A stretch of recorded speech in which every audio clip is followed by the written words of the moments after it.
Saludos estudiantes, le habla su profesor Elvis Martínez. Hoy vamos a tratar el tema del régimen colonial español. En este pequeño video vamos a ver cómo era que el gobierno español gobernó en su colonia, cuál era el esquema político, el esquema económico y cómo era la estructura social que había en sus colonias. Como recordará, este pequeño esquema que vimos en clase, el rey era la máxima autoridad que gobernaba desde España y el rey crea el Real Consejo de Indias, una institución que va a trabajar todos los asuntos relacionados con América. Se crean los virreinatos, que eran unos segundos reyes que representaban y tenían toda la autoridad del rey en América. El más cercano a nosotros se encontraba en México. Estaban también las audiencias, que eran el Tribunal de Justicia, y el más cercano a nosotros se encontraba en Santo Domingo. Se crea también la Casa de Contratación, una institución que se va a encargar de controlar la navegación y el comercio hacia América. Por lo tanto, ningún barco podía salir de España si no tenía un permiso de la Casa de Contratación. Se encontraban también las capitanías generales. Estos eran unos gobiernos, unos gobernadores que eran militares. Eran gobiernos militares con poderes civiles, en otras palabras. Estos gobiernos se hacían o se hicieron mayormente en Cuba, en Puerto Rico y otros lugares más, en lugares donde eran atacados por piratas constantemente o que habían conflictos. Estaban también las alcaldías mayores, que eran los alcaldes que tenían a su cargo varias provincias, por eso se le llamaban mayores, y los gobernadores que tenían poderes civiles. Estos ya no eran militares, sino que eran gobernadores con poderes civiles, eran nombrados por el rey, y los cabildos.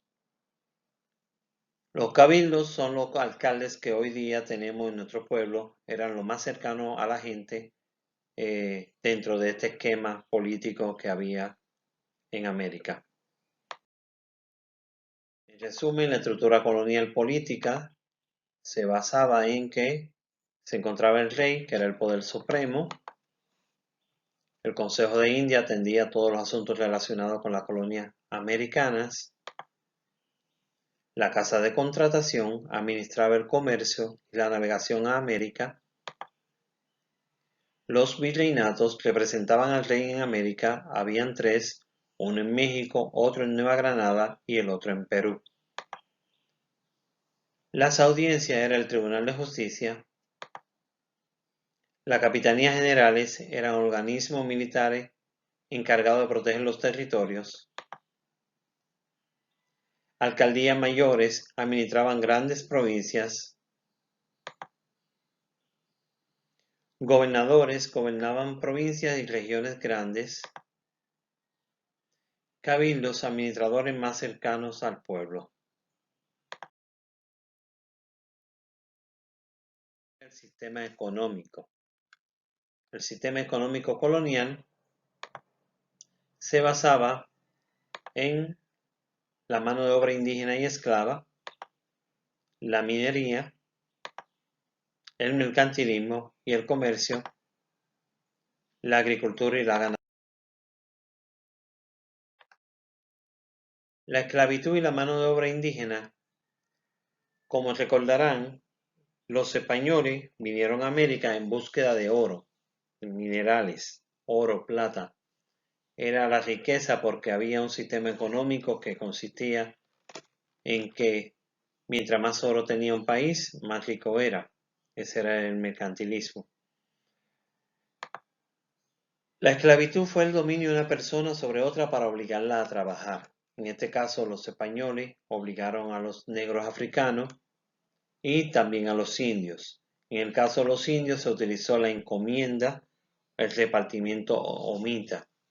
La encomienda era un sistema de trabajo donde se le encargaba un grupo de indios a un español para que trabajaran para él. En este caso, el español iba a hacer la función de supervisor de ese grupo de indios. De esta manera lo tenían trabajando de sol a sol. El económico que le estoy mencionando es lo que se conoce como el mercantilismo. Ese era el sistema económico que había en España y en Europa y que predominaba en toda esa época. Se basaba en la creencia de que un país era más rico mientras más oro tenía. Por lo tanto, la intención de la grande potencia europea al venir a América era buscar oro y buscar riqueza. Esa actividad de minería en las islas del Caribe comienza a disminuir cuando se descubren minas de oro en Perú y en Sudamérica, y por lo tanto muchos españoles comienzan a irse hacia el Perú. Por lo tanto, las colonias del Caribe necesitan tener un medio de subsistencia, y ahí surge entonces la actividad comercial a base de la agricultura y la ganadería. Comienzan a vender azúcar, carne, café, cacao y otros productos que se exportan primero a España, ya que España tenía un monopolio con sus colonias. Un monopolio cuando se obliga y se controla a vender los productos solamente hacia una institución o hacia un país. En este caso, todos los productos que a veces hacían en Puerto Rico se vendían directamente o se llevaban directamente hacia España. No se permitía que se llevaran ni se vendieran a otros lugares. Hatos eran grandes extensiones de terreno que se dedicaban al ganado. De ahí viene la palabra hato-rey, que es un hato de una ganadería donde toda la carne o la mejor carne de ese ganado se llevaba al rey de España.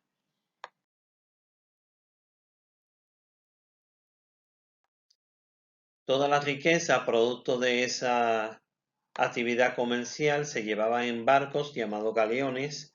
Eran un grupo de barcos que se dedicaban a transportar, a ser escoltados y transportar todo el comercio. De ahí surge también la actividad de la piratería.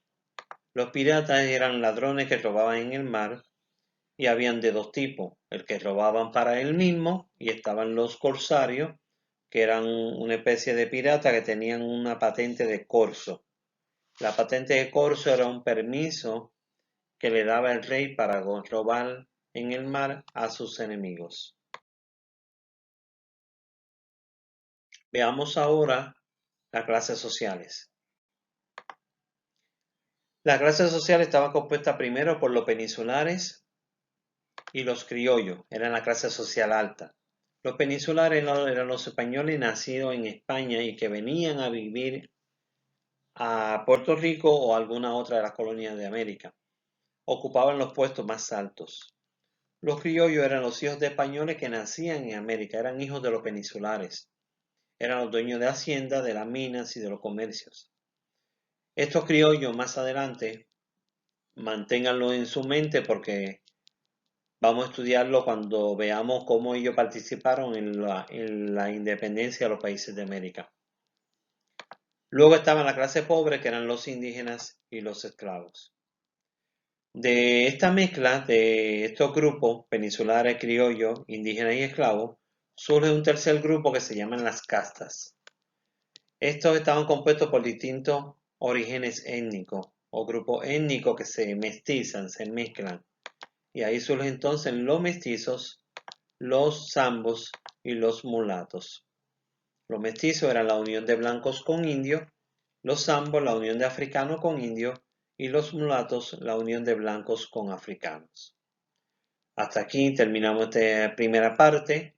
Continuaremos en el próximo video con los otros imperios, Inglaterra, Francia y Portugal. Luego haremos un tercer video que sería un repaso de todo para luego dar una pequeña prueba. Pasen buen día y Dios me lo bendiga mucho.